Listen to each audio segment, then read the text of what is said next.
नमस्ते। एक बहुत समझदारी वाला वीडियो अभी वायरल हो रहा है।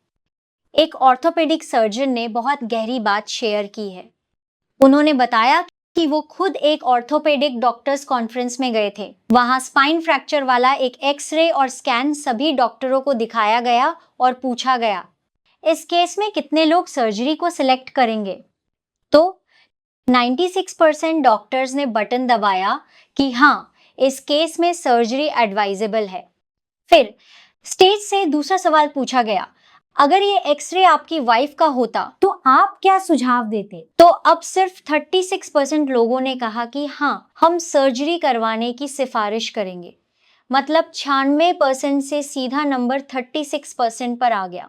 अब तीसरी बार स्टेज से सवाल पूछा गया, अगर ये केस आपका अपना हो तो आप क्या सजेस्ट देंगे? तो अब सिर्फ 4% लोगों ने कहा कि हम सर्जरी रेकमेंड करेंगे।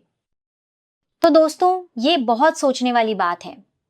जब कोई सर्जन खुद ये बात कहता है तो सोचिए, जो फैसला हम अपने लिए लेते हैं वही फैसला हम दूसरों के लिए क्यों नहीं लेते? कितनी अच्छी और दिल को छूने वाली बात है। सच में वो वीडियो देखने के बाद मेरा मन हुआ कि ऑर्थोपेडिक सर्जन को नमन करूं, क्योंकि वो सच में उस सम्मान के अधिकारी हैं। अब आप और मैं, हम सभी का एक सवाल है। आजकल हर जगह हम देख रहे हैं कि एक उम्र के बाद घुटनों से आवाज आनी शुरू हो जाती है, घुटनों में घिसाव शुरू हो जाता है, कभी बैक में, कमर में तकलीफ शुरू हो जाती है।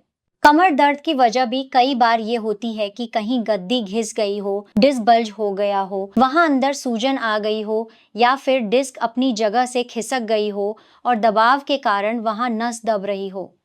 ऐसी बहुत सारी समस्याएं प्रैक्टिकली हमें देखने को मिलती हैं। मेरा सवाल ये है, क्या घुटने की या कमर की तकलीफ हो तो सर्जरी जरूरी है? दोस्तों, जब भी आप कुछ खरीदने जाते हैं तो जो कंपनी वो चीज बना रही होती है वही अपनी ही तारीफ करेगी। उदाहरण के लिए, अगर आप कंप्यूटर खरीदने जा रहे हैं तो जो कंपनी उसे बना रही है वो इसके इतने गुण गाएगी कि इसमें इतनी वैरायटी है, इतने फीचर्स हैं। वो दूसरी कंपनी की कमियां बताएगी और कहेगी कि हमारा तो इतने % बेटर है। तो मैं ऐसा मानती हूँ कि हर पैथी अपने तरीके से बेस्ट है। अगर अचानक फ्रैक्चर हो जाए और इमरजेंसी में आपको ऑपरेशन करवाना पड़े तो वो अनिवार्य है, उसे हम मान ही लेते हैं। लेकिन जब आपकी तकलीफ बिना सर्जरी के ठीक हो सकती है तो एक बार उस पर सोच लेना चाहिए। आयुर्वेद में अगर सर्जरी का कोई रामबाण इलाज है तो वो है पंचकर्म। बहुत ही भयानक भयानक केसेस जिनमें डॉक्टर लोग सर्जरी रेकमेंड करते हैं, ऐसे केसेस में आयुर्वेद के सीधे सादे सरल पंचकर्म से अद्भुत परिणाम मिल सकते हैं। आयुर्वेद में चरकाचार्य ने सूत्र स्थान में एक बहुत ही सुंदर श्लोक कहा है, शुष्काण्यपि हि काष्ठानि स्नेह स्वेदोपपादनेहि नमयन्ति यथा न्यायम किं पुनर्जीवितो नरानि। अर्थात जिस लकड़ी को स्नेहन और स्वेदन से मोड़ा जा सकता है तो फिर एक जीवित इंसान का शरीर क्यों नहीं सुधर सकता? अगर किसी भी जोड़ में, किसी भी मसल में कोई तकलीफ है तो ये जो पंचकर्म की छोटी बड़ी प्रोसीजर्स हैं वो अद्भुत परिणाम देने में सक्षम है।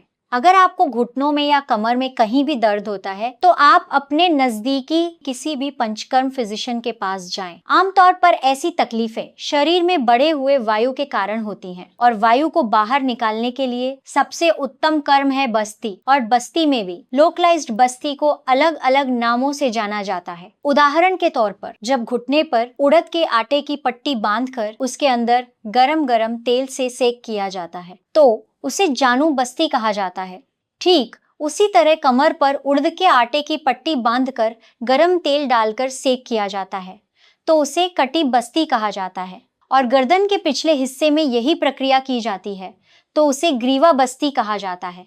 तो ये लोकलाइज्ड बस्ती होती है। इसके साथ साथ पूरे शरीर पर मसाज और स्टीम दी जाती है। मलद्वार की जगह से मेडिकेटेड ऑयल या काढ़ा देकर शरीर के अंदर का वायु बाहर निकाला जाता है। मित्रों, जैसे झूले में आवाज आती है और जब आप उसमें तेल डालते हैं तो आवाज बंद हो जाती है, उसी तरह हमारे शरीर के स्पाइनल कॉर्ड या किसी भी जोड़ में जो घिसावट होती है उसे हमारी बस्ती ट्रीटमेंट सुधारती है।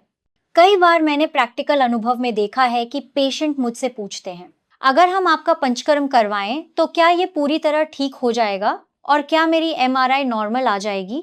तो मैं जवाब देती हूँ, एमआरआई या सीटी स्कैन की जो रिपोर्ट्स होती हैं, उनके नॉर्मल होने की कोई गारंटी नहीं है। आपके पास दो ऑप्शंस हैं, या तो आप सर्जरी करवाइए और शायद आपकी एमआरआई नॉर्मल आ जाए।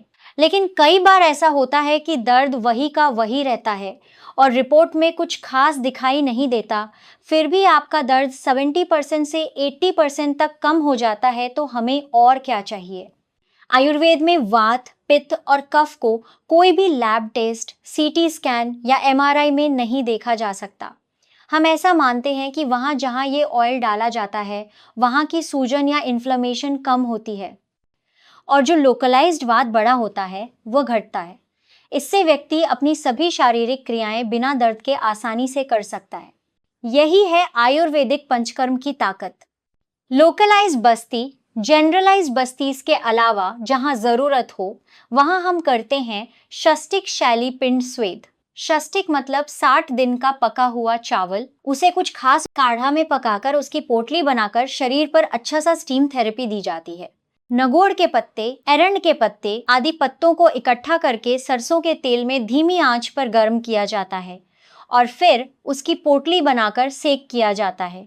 ऐसी सरसों के तेल वाली प्रक्रियाओं से आपको लोकलाइज्ड रिलीफ मिलता है। मेरे एक पेशेंट को आराम मिला तो उसने पूछा, अब ये जीवन भर नहीं होगा ना? मित्रों, मैं एक ही जवाब दूंगी, जैसे हर दिवाली पर आपको घर की सफाई करनी ही पड़ती है, वैसे ही पंचकर्म से जो आराम मिलता है वो इस बात पर निर्भर करता है कि आप बाद में अपने आहार विहार में कितनी सावधानी रखते हैं। संभव है कि 1 साल, 2 साल या 4 साल बाद फिर से थोड़ी तकलीफ हो, तो क्या पंचकर्म फिर से नहीं कराया जा सकता? यह एकदम निर्दोष प्रक्रिया है, इसमें कुछ भी नुकसानदायक नहीं है और अगर आप इसे हर साल यूं ही करवाएं तो आपके शरीर के बेहतर रहने की संभावना कई गुना बढ़ जाती है। तो दोस्तों, यह वीडियो मैंने सिर्फ यह जानकारी शेयर करने के लिए बनाया है। मैंने आयुर्वेद को अपनाया है और मेरी एक विनती है, आप दुनिया के किसी भी कोने में हो, अगर कभी आपको सर्जरी सजेस्ट की जाती है और आपके मन में ये सवाल आता है कि मुझे एक बार सेकंड ओपिनियन ले लेना चाहिए, तो आप अपने नज़दीकी किसी भी पंचकर्म जानकार वैद्य से संपर्क करें, उनकी ओपिनियन लें और अगर थोड़ी भी संभावना हो तो जहां तक हो सके सर्जरी अवॉइड करें। उम्मीद करती हूँ कि यह जानकारी आपके लिए ज़रूर उपयोगी होगी। इस जानकारी को सभी के साथ शेयर करें और हमारे चैनल को सब्सक्राइब करना न भूलें। धन्यवाद।